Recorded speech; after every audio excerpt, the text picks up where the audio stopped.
오늘 우리에게 주신 하나님 말씀은 요한복음 18장 25절에서 27절입니다. 시작. 시몬 베드로가 서서 불을 쬐더니 사람들이 묻되 너도 그 제자 중 하나가 아니냐? 베드로가 부인하여 이르되 나는 아니라 하니 대제사장의 종 하나는 베드로에게 귀를 잘린 사람의 친척이라. 이르되 네가 그 사람과 함께 동산에 있는 것을 내가 보지 아니하였느냐? 이에 베드로가 또 부인하니 곧 닭이 울더라. 아멘. 오늘 새벽에 예배하신 하나님의 은혜가 우리 성도님들께 함께 하시기를 예수님의 이름으로 축복합니다. 아멘. 어제 주일 말씀에서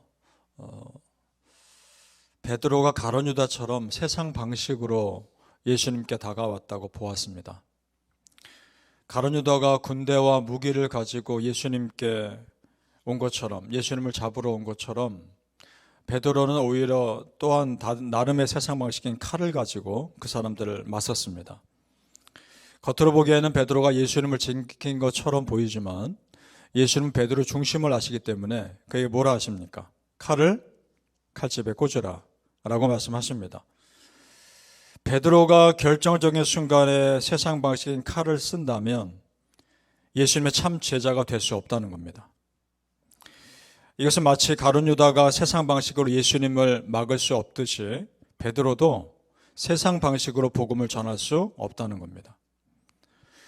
그렇다면 베드로가 자기 믿음을 지키지 못하고, 이런 방식으로 사는 베드로가 자기 믿음을 지키지 못하고 결국 실패하게 될 것을 우리는 충분히 예상할 수 있습니다. 왜냐? 그 안에 삶의 방식이 믿음의 방식이 아니기 때문입니다. 그럼 구체적으로 베드로의 실패 원인을 보죠. 오늘 말씀에서 베드로의 마음의 관심은 예수님께 있지 않습니다. 사람들에게 있습니다. 그걸 어떻게 할 수 있는가? 예수님을 잡으러 온 사람들 앞에서 정작 당신을 잡으러 왔는데도 예수님은 흔들림이 없이 서 있습니다. 그러나 베드로는 주저없이 칼을 빼들고 공격합니다. 이 말은 두려워한다는 겁니다. 그만큼 사람들에 대한 두려움이 겉으로 공격적인 모습으로 나타난 것이고 사람들에 대한 미움과 분노로 표출되고 있을 뿐입니다. 그는 지금 두려워하고 있습니다. 여러분, 사람들을 향한 미움과 분노는 두려움과 백지한 양 차이입니다. 똑같은 겁니다. 사람들을 향한 미움과 분노가 크다는 것은 그만큼 사람들을 의식하고 있다는 겁니다. 이 말은 베드로가 사람들의 말에 그만큼 쉽게 흔들릴 거라는 것을 알 수 있는 겁니다. 어떻게 됩니까? 사람들의 말에 지금 너무도 쉽게 흔들려서 예수님 주저없이 부인하고 있습니다. 그것이 25절에서 27절까지 말씀인 겁니다. 25절 다시 보시죠. 제가 읽습니다. 시몬 베드로가 서서 불을 쬐더니 사람들이 묻되 너도 그 제자 중 하나가 아니냐? 베드로가 부인하여 이르되 나는 아니라 하니. 너도 그 제자 중 하나가 아니냐? 이 말이 사람들을 크게 의식하고 있는 베드로에게는 굉장히 큰 두려움으로 다가왔을 겁니다. 그러니까 주저없이 배신하는 겁니다. 여러분 보세요. 이것은 마치 주저없이 칼을 빼든 것과 똑같은 이치인 겁니다. 모양만 다를 뿐인 겁니다. 그는 사람을 의식합니다. 하나님을 의식하지 않고 사람을 의식했을 때 나타나는 자연스러운 결과인 겁니다. 성도님들, 우리 마음의 중심이 어디에 있는지를 살펴보시고 항상 하나님을 의식하며 사시기를 축복합니다. 아멘. 우리 마음의 중심의 자리에 날 위해 십자가 지신 예수님이 계셔야 합니다. 그래야 사람들의 말에 흔들리지 않습니다. 갈라디아서 1장 10절 말씀에 이제 내가 사람들에게 좋게 하랴 하나님께 좋게 하랴 사람들에게 기쁨을 구하랴 내가 지금까지 사람들의 기쁨을 구하였다면 그리스도의 종이 아니니라. 아멘. 이 말씀 믿습니까? 어떻게 하면 하나님의 기쁘시게 할까 보다는 내가 어떻게 하면 세상 기쁨을 추구하며 살 것인가 라고 관심 쏟고 살았다면 그리스도의 종이 아닌 겁니다. 그리스도의 제자로 사는 우리는 여러분 그래도 거룩한 목표를 가지고 사셔야 합니다. 그래도 거룩한 꿈을 꾸고 사셔야 합니다. 이 세상에서의 바쁜 내 삶이 거룩한 삶을 사는데 핑계댈 수 없는 겁니다. 바쁘고 버겁고 내 뜻대로 되지 않는 일들이 너무나 많지만 그래도 내가 거룩하게 살고자 꿈꾸며 사셔야 합니다. 그렇게 믿음으로 살려고 하는 가운데 천국 가서야 완전하게 살겠지만 그 모습을 하나님은 기쁘게 받으실 겁니다. 그렇다면 여러분의 삶이 하나님께 드리는 제물이 될 겁니다. 사랑하는 성도님들, 우리 삶이 바쁘고 때로는 버거워도 예수님 의식하시고 거룩한 삶 사시기를 예수님 이름으로 축복합니다. 아멘. 베드로는 상당히 열심 많고 용기 있는 사람인 건 분명합니다. 그러니까 다른 제자들은 다 도망가도 그가 예수님 잡힌 대제사장의 집까지는 따라가죠. 그런데 여러분, 열심만으로 안 되는 일이 있더라는 겁니다. 특별히 믿음 지키는 일에 있어서만큼은 열심으로 되는 것이 아닙니다. 기본적인 열심은 물론 있어야 되겠지만 거기에 더해서 순종할 수 있어야 합니다. 순종 없는 열심은 실패하게 되어 있습니다. 믿습니까? 11절 말씀 우리 보시죠. 요한복음 18장 11절 같이 읽습니다. 시작. 예수께서 베드로더러 이르시되 칼을 칼집에 꽂으라. 아버지께서 주신 잔을 내가 마시지 아니하겠느냐 하시니라. 아멘. 칼을 칼집에 꽂으라 하시면서 예수님이 뭐라 하시나요? 하나님 주신 고난의 잔을 나는 마실 것이다. 예수님은 하나님께 순종하고 있습니다. 그러나 베드로는 그러고 싶지 않았습니다. 그래서 고난의 길을 피합니다. 그래서 사람들이 너도 그 제자가 아니냐 물어봤을 때 주저없이 아니라고 대답하지 않습니까? 조금도 주저하는 없이 아니라고 자신 있게 대답해버리지 않습니까? 여러분, 누가 여러분에게 당신 그 예수님의 제자 아니냐라고 물어봤을 때 뭐라 하시겠습니까? 우린 주저없이 나는 예수님의 제자입니다. 말할 수 있으셔야 합니다.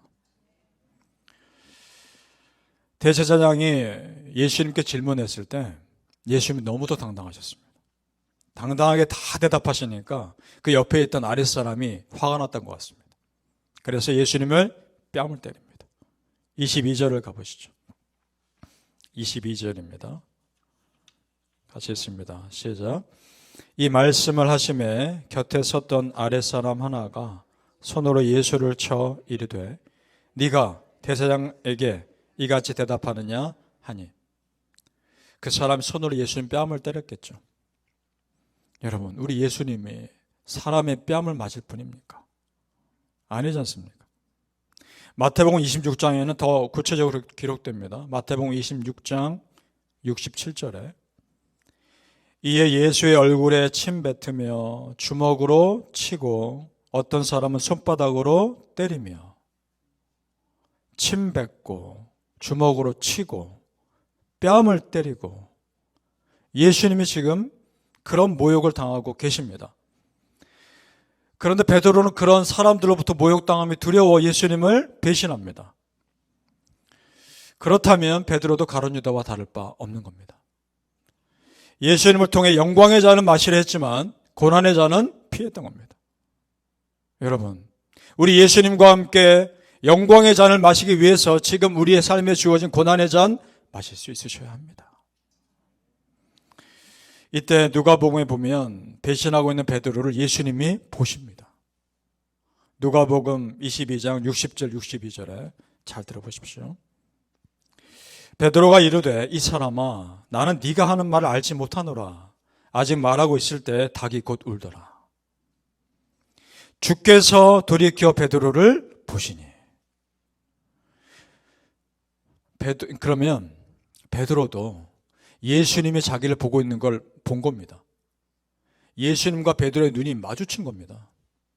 그래서 이렇게 기록됐어요. 베드로가 주의 말씀 곧 오늘 닭 울기 전에 네가 3번 나를 부인하리라 하심이 생각나서 밖에 나가서 심히 통곡하니라. 예수님 눈 마주쳐 보고 그때 생각난 겁니다. 통곡하며 웁니다. 그러니까 여러분, 예수님은 베드로가 배신하고 있는 소리 다 듣고 계셨고 베드로가 배신하고 있는 그 모습을 다 보고 계셨습니다. 예수님 마음도 무너지는 겁니다. 성도님들, 저를 보시죠. 순간순간 순종의 마음이 사라지고 내 열심으로만 무언가를 하려 한다면 그런 내가 베드로입니다. 그리고 내 마음에 칼을 가지고 있고 언제든지 나를 건드리면 그 칼을 빼낼 준비가 돼 있다면 그런 내가 베드로입니다. 그리고 결정적인 순간에 예수님 편에 서지 않고 사람들 편에 선다면 그런 내가 가룟 유다요 베드로입니다. 여러분, 칼을 칼집에 꽂고 예수님 걸어가신 십자가의 길, 고난의 길 따라감이 마땅한 줄 믿습니다. 바라기는 성도님들이요, 이전에 살았던 베드로의 삶이 아니라 이제 새롭게 순종하는 예수님 사랑하는 믿음의 제자의 삶 사시기를 예수님 이름으로 축복합니다. 아멘. 기도하겠습니다. 아버지 하나님, 순간순간 하나님 말씀 듣지 않고 내 의지대로 무언가를 하려 했다면 그런 내가 베드로였습니다. 내 마음에 칼을 가지고 있다가 나를 조금이라도 건드리면 그 칼을 꺼내들었다면 내가 베드로입니다. 아버지, 용서하여 주옵소서. 나는 내가 가룟 유다인지도 몰랐고 나는 내가 베드로인지도 몰랐으나 내가 바로 그 사람이었습니다. 아버지, 용서해 주시고 정말 진실한 마음으로 살아가게 하여 주시옵소서. 이제는 가룟 유다의 삶이 아니라 배신했던 베드로의 삶이 아니라 누구보다 나는 예수 믿는 사람이다, 누구보다 나는 예수님의 제자다, 자신 있게 말할 수 있는 믿음의 삶 살게 하여 주시옵소서. 어떤 일이 내 앞에 있다 할지라도 자신 있게 하나님 믿는 백성임을 증거하는 믿음의 삶 살게 하여 주시옵소서. 감사하며 예수님의 이름으로 기도합나이다. 아멘.